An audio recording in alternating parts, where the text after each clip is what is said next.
La entrevista a la carta, en diálogo directo con los protagonistas de los hechos.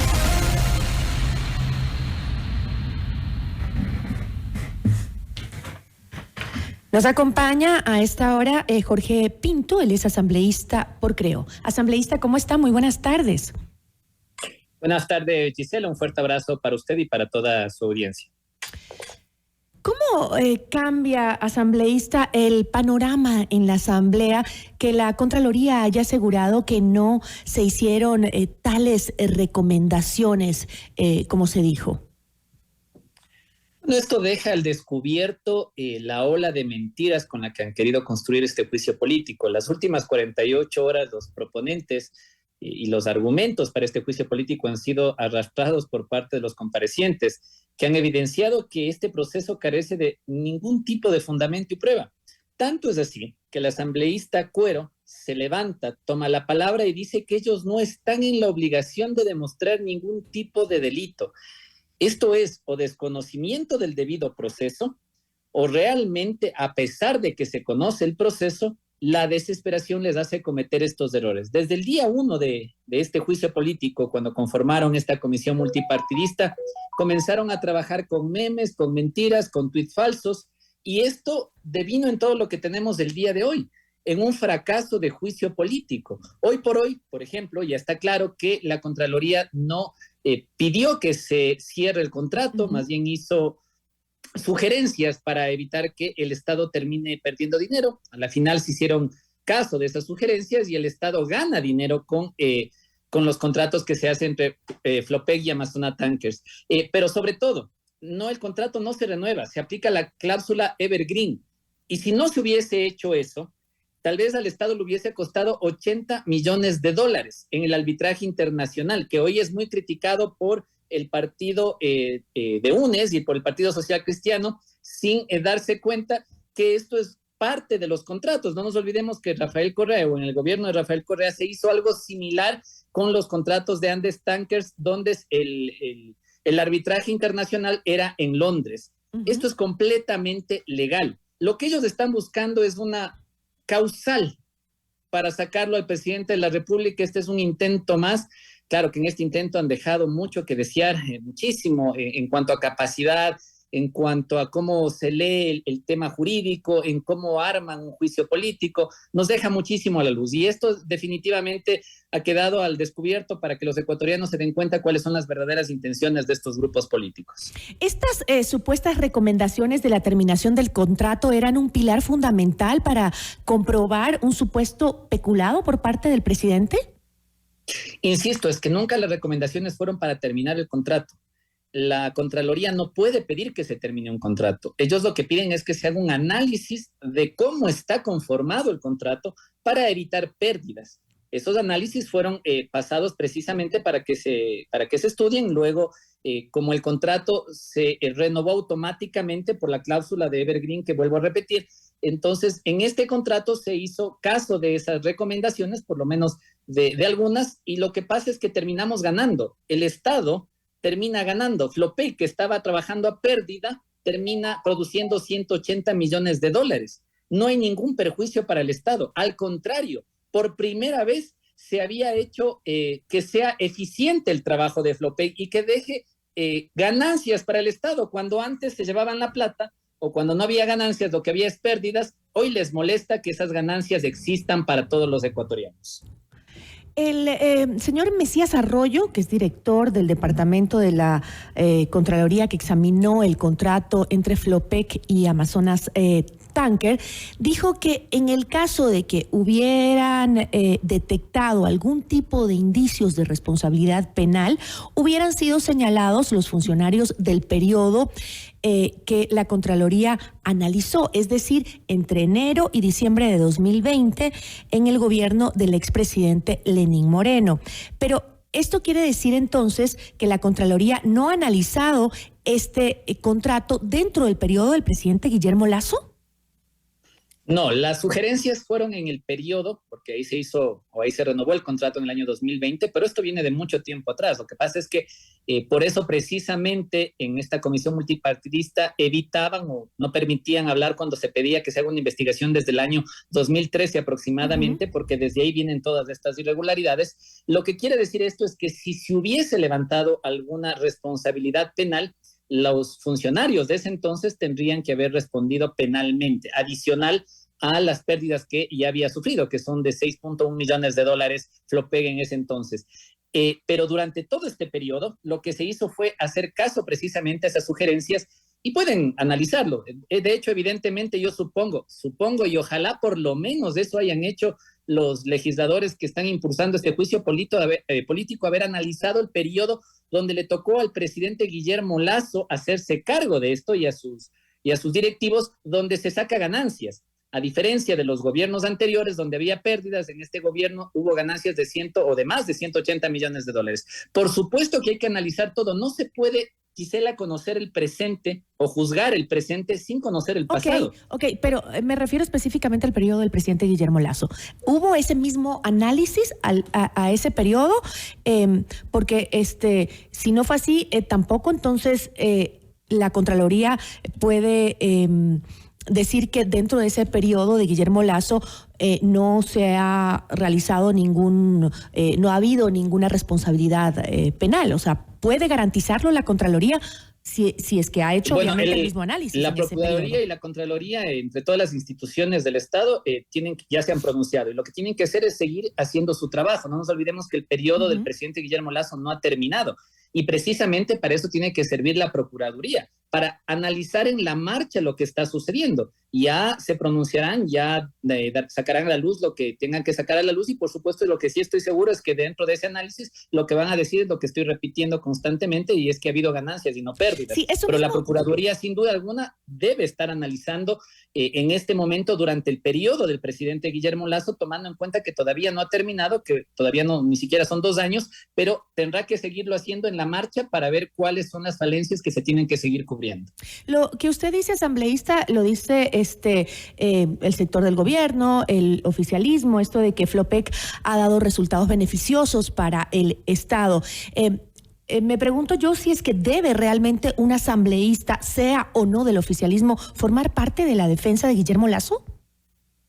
Aquí no estamos defendiendo a una persona, Gisela. Creo que se ha confundido este tema. Aquí todo el mundo nos pone a nosotros como defensores de Guillermo Lasso, del presidente de la República. Aquí estamos defendiendo el debido proceso que no ha existido para llevar a juicio político al presidente de la República, a pesar que existe un dictamen de la Corte Constitucional que la respetamos, pero no la compartimos. Quienes le aplaudían a la Corte Constitucional cuando dio el dictamen hoy están en apuros, porque ninguno de los interpelantes o de quienes propusieron el juicio político ni siquiera se atreven a dar la cara. Se ponen tan nerviosos cuando están en cámaras o cuando tienen que hablar en la Comisión de Fiscalización que terminan equivocándose constantemente, y esto deja a la vista lo que está sucediendo. Aquí estamos defendiendo el debido proceso y que se respete la democracia donde ganó el presidente Guillermo Lasso. Si existiera algún tipo de indicio real para un juicio político, créame que estaríamos hablando precisamente de eso, pero no existe. Lastimosamente, lo único que existe aquí es un intento más fallido, y creo que el más fallido de todos y donde han quedado en absoluto ridículo, que es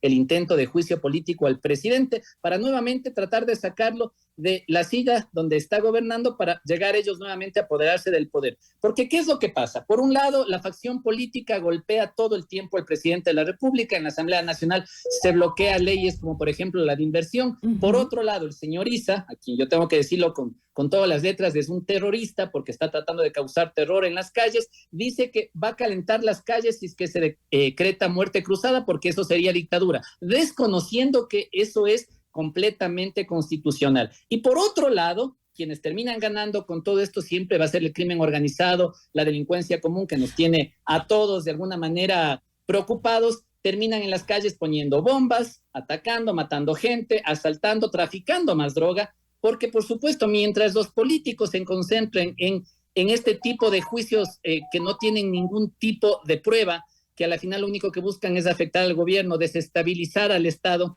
quienes terminan ganando son ellos, los que están en las calles enriqueciéndose con esto. Usted dice que no es que los asambleístas del oficialismo o aquellos que están apoyando esta versión de que no hay pruebas para destituir al presidente, lo que están haciendo es velar por un debido proceso. ¿Es posible hacerlo, velar por un debido proceso, por un proceso imparcial, cuando la Comisión de Fiscalización está liderada por el oficialismo? A ver, la Comisión de Fiscalización no está liderada por el oficialismo. Si usted me dice a mí, yo nunca le he visto al señor Fernando Villavicencio con la camiseta de Creo, ni lo vi haciendo campaña por el presidente Guillermo Lasso. Recordemos que él lo apoyó en segunda vuelta como muchos actores políticos, pero él tuvo su propia campaña y en ese entonces sus propios candidatos a la Asamblea Nacional. Está liderado por un asambleísta independiente. Como vicepresidenta, sí, es parte de la bancada del Acuerdo Nacional y sin duda alguna para eso están. Porque nosotros como asambleístas no podemos cegarnos, no podemos simplemente decir que exista un juicio político sin existir ningún tipo de pruebas. Eso es inconstitucional y dejaría marcada una línea roja muy peligrosa, tan peligrosa que a cualquier presidente o a cualquier político, simplemente porque le cae mal a una facción que sí ha demostrado que no es imparcial, ¿no? La imparcialidad también es complicada, pero una fracción que ha dejado a la vista que está actuando por odios o por intereses personales, cualquiera podría ir a juicio político sin tener ningún tipo de prueba. Y eso es lo que precisamente no podemos permitirlo. Ellos no han podido probar absolutamente nada. Insisto, tanto no han podido probar que hoy se levantan la voz diciendo que no es obligación de ellos demostrar que existe peculado. Eso es gravísimo, ¿no? Porque si no existe ningún tipo de prueba o no existe delito, ¿por qué entonces el juicio político? En medio de este juicio contra el presidente Guillermo Lasso, el legislador Javier Ortiz anunció su salida del Partido Social Cristiano y de su bancada en la Asamblea Nacional. En una carta dirigida a Alfredo Serrano, el presidente del partido, el asambleísta sostiene que en el último tiempo han existido cambios dentro de la bancada del Partido Social Cristiano. La bancada del partido respondió que la decisión fue del partido después de que Ortiz cambiara de posición respecto al juicio político del primer mandatario. ¿Se está evidenciando dentro de la Asamblea que la compra de votos del juicio político es real? ¿Sabe que a mí también me preocupa, Gisela, precisamente eso? Porque si es que fuera real, estoy seguro que los maletines vienen desde Bélgica o desde México. Yo creo que son los únicos que tienen tanto presupuesto después de lo que se llevaron del país para poder comprar votos. Por otro lado, sin duda alguna, muchos asambleístas se sienten engañados y tanto es así que este juicio fracasó desde el inicio cuando solo 59 legisladores firmaron para este juicio, pero las bancadas que impulsan este juicio son 80 legisladores.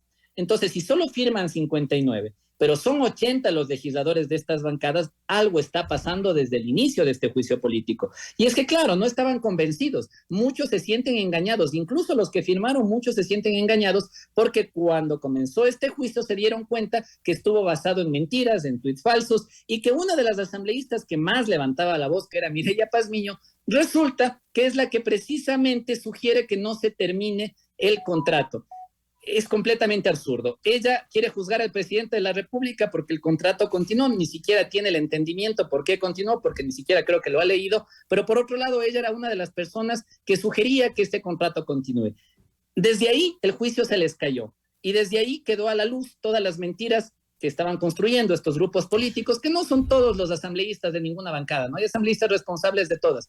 Incluso, y me atrevo a decirlo con frontalidad, hay asambleístas de la bancada de UNES que no están de acuerdo con este tipo de procedimiento. Pero lo que sí le puedo decir es que este juicio ha ido fracasando paso a paso y ha sido ellos precisamente los que han asesinado este juicio político porque no tienen pruebas, pero mucho más allá de las pruebas que puedan construir o no, no tienen fundamentos y no tienen la sensatez ni siquiera para defender lo que dice. Si usted confía que el juicio político no tiene ningún sustento, lo mismo lo ha dicho el presidente y varios miembros del oficialismo, lo han dicho públicamente, ¿considera que las amenazas del presidente de llamar a la muerte cruzada, luego de haber asegurado que no lo haría, son necesarias? A ver, es que esto no es una amenaza, Gisela. Yo soy una de las personas que tiempo atrás había pedido de que se dé esa muerte cruzada.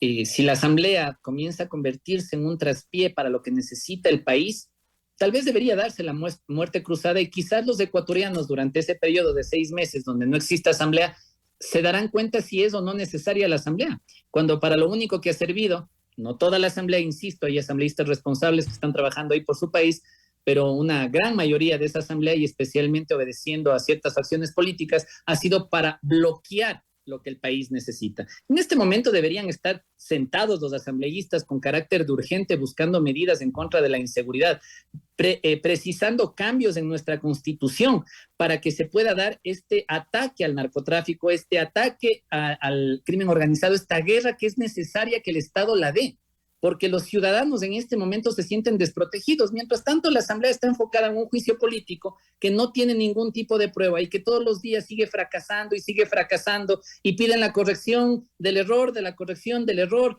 Esto es absurdo, completamente absurdo. Y claro, esto también deja al descubierto, querida Gisela, y espero que esto se entienda claramente, y es que los ecuatorianos tenemos que comenzar a elegir correctamente. No puede ser posible que tengamos asambleístas que ni siquiera comprendan el debido proceso y que fomenten un juicio político sin entender lo que dice el juicio político. Es realmente terrible, vergonzoso para quienes estamos en la asamblea ver este procedimiento de trabas, donde la gente cuando está leyendo, porque ni siquiera están hablando, está leyendo, se traban en la lectura, no saben explicar lo que dicen, presentan pruebas con mentiras, piden que se adjunte un tuit falso como prueba. Es realmente vergonzoso, no solo a nivel nacional, sino a nivel internacional. Y ese es el tipo de asamblea que tenemos. Ojalá, con toda esta experiencia que el Ecuador está viviendo, aprendamos a elegir en los próximos periodos y tengamos asambleas que realmente se merezcan nuestro país, que estén a la altura de la necesidad de cada uno de los ecuatorianos. Ojalá así sea en todos los ámbitos. Le agradezco muchísimo, asambleísta. Gracias, Gisela. Un fuerte abrazo. Agradecemos a Jorge Pinto, asambleísta por Creo.